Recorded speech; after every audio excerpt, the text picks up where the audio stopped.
akkuma YouTube, TikTok irraayis maallaqni hangana hin jedhamne hojjetamuu eegalee jira. Waan kana nama barsiisuudhaaf iddoo adda addaatti hanga birrii 10,000 fudhatanii nama agarsiisu. Haa ta'u malee an viidiyoo irraa keessatti waan hundaa'u tolaan isinitti hima jechaadha. TikTok irratti maallaqa dalaguun kan danda'amu biyyoota kanneen qofa keessaa isaanis United States, Germany, Italy, United Kingdom, France, Brazil kanneen qofa keessaa jechaadha.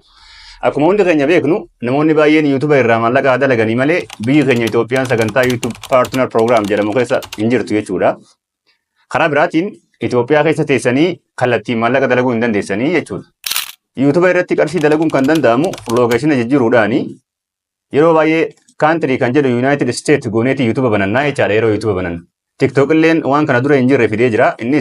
Innis maali yoo jenne gar tokkollee osoo hin deemne asuma biyya teenya keessa teenyee lookeeshinii qofa jijjiiruudhaan akkaataa maallaqa itti dalagnu haala mijeessee jira jechuudha.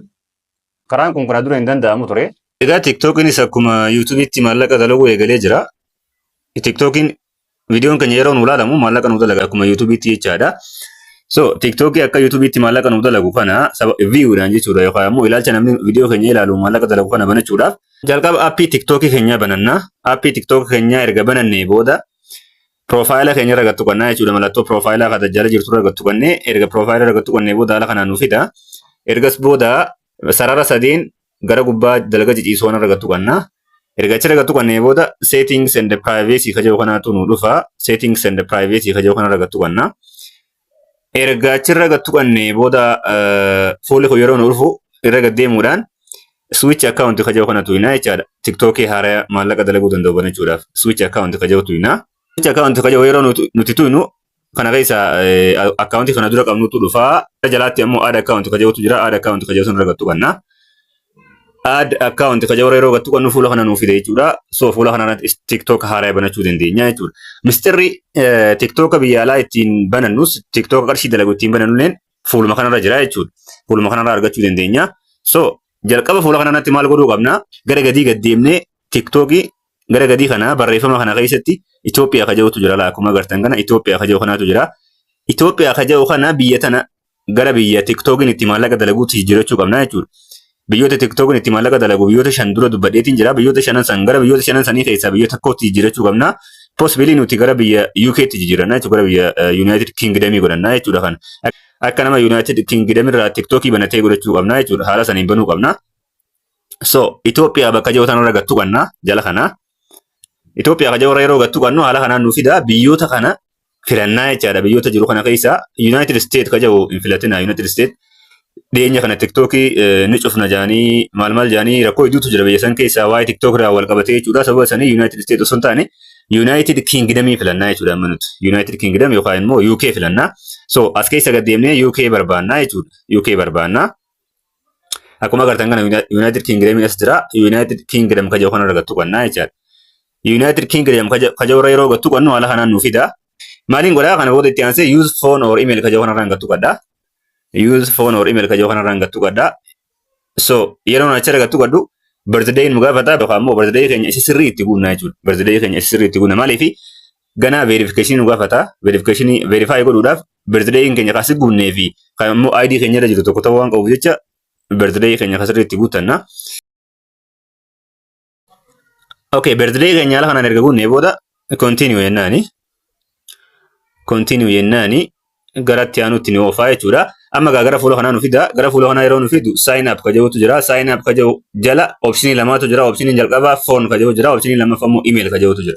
Optionii lameen kana keessaa nuti filachuu qabnu maali? Email kan jedhu kana filachuu qabna jechuudha. Sababni isaa TikTok keenya qabanaa jirru biyya United Kingdomiitiin phone numberii namuu kan Itoophiyaatti kan nuti galchinu waan ta'eef fooniidhaan godhuu hin qabnu jechuudha. Sababa saniitiif email kan jedhu filachuu qabna. Yoo foonii gootan rakkoo biraan qabu garuu viidiyoo keessan push isin godhu jechuudha.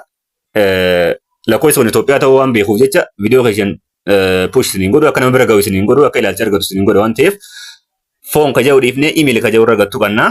Email kan jedhu irra erga gattuqannee booda emailii keenya itti galfannaa jechuudha. Emailii keenya kan TikTok ittiin banuu barbaanne san itti gattuqannaa. Anama emailii keenya itti galfadheeti san booda gara itti aanutti dabarraa jechuudha. Amma emailii keenya itti galcheen jira. So continue hin jaani. Continue yeroo hin jahuun paaswordii na gaafata. Paaswordii keessan paaswordii jabaa, paaswordii namni cabsuu hin dandeenye itti galfattan laaltanii. So paaswordiin itti galfadhaa. Paaswordii itti galfadheen jira. Continue hin jaani. Okay, erga password keenyatti galchine booda verification nu gaafata. Verify godhuu qabna jechuudha. Email keenya irratti verification koodiin nuuf ergama. Koodii email irratti nu ergame san fuunee asirratti galchuu qabna jechaadha. Verification koodii email keessan irratti isinii ergamu itti galchuudhaan maqaa TikTok keessanii yeroo itti galchitan TikTok keessan isiniif banama jechaadha. So amma TikTok haaraa biyya UK tiin banannee jirra jechuudha. Location keenya UK goonee banannee jira. So TikTok keenya qabaname kana fakkaata. Mee garaagarummaa TikTokii kanaatii fi TikTokii Itoophiyaadhaa haala halluu garaagarummaa baay'ee qaban jechuudha. Mallattoo profaayilii irra gattuu inni ilaaluu dandeenya. Nama fakkeenyaaf akkaawuntiin kiyya kun akkaawuntii TikTokii biyya UK tiin baname. So garaagarummaa isaanii ilaaluudhaaf garaagarummaa kan biyya UK fi kan biyya Itoophiyaa garaagarummaa jiru ilaaluudhaaf maal gootanii sarara sadeen dalgaa jiru irra gattuu qachuudhaan TikTok studio hojii kana keessa seenna. Haala kanaan nuuf fide jechaadha. TikTok studio keessa seennee booda monetization ka jedhu kanarra gattuu qabna. So amma nuti as jala view keenyaan ka qarshii nuu kafalu kun creator reward ka jedhu kana prograama kana jala. Monetization programoota jiran keessaa kan viewdhaan nuu kafalu creator reward program ka jedhu kana creator reward program ka jedhu kanarra gattuu qabnee yoo ilaalle mee maal fakkaata irra gattuu qabnee ilaallu. So TikTok creator reward program irra yeroo gattuu qattan kana fakkaata jechaadha. As jala wantoota isin barbaachisantu jira. Fakkeenyaaf collect reward for 1 minute plus video ja. Videoon isin gadiif ta'ee yoo ta'e daqiiqaa tokkoof isaa ol ta'uu qaba. Dheerinni isaa jechuudha daqiiqaa tokkoof isaa ol ta'uu qaba. Isinii kaffaluudhaaf TikTokiin isinii kaffaluudhaaf maal ta'uu qabdanii yoo xiqqaate be at least 18 years old ja. Waggaa 18 fi sanii ol ta'uu qabdanii have at least 10,000 followers ja. Follower yoo xiqqaate 10,000 ol qabaachuu qabdanii akkasuma have at least 100,000 video views ja. Viewin keessan yoo xiqqaate 100,000 ta'uu qaba jechaadha. Guyyaa 30 dabretti yookaan ji'a takka keessatti view 100,000 qabaachuu qabdanii jechuudha. Wantoota kana yeroo guuttattan TikTokiin akkuma YouTube'dha. Qarshii isinii kaffaluu eegalaa jechaadha. Akkuma verification illee national ID dhaan verify godhuu dandeessanii. So waan akkanaa kanaaf jalaa qabaa jechuudha. TikTokiin teessoo UK tti jijjiirree yeroo bannu haala kanaan sagantaa akkanaa kanaaf jalaa qabaa. So as keessatti viewdhaan qarshii argachuu dandeessan. Ka Itoophiyaa yoo ilaalle immoo viewdhaan qarshii haalli itti argannu hin jiru jechuudha.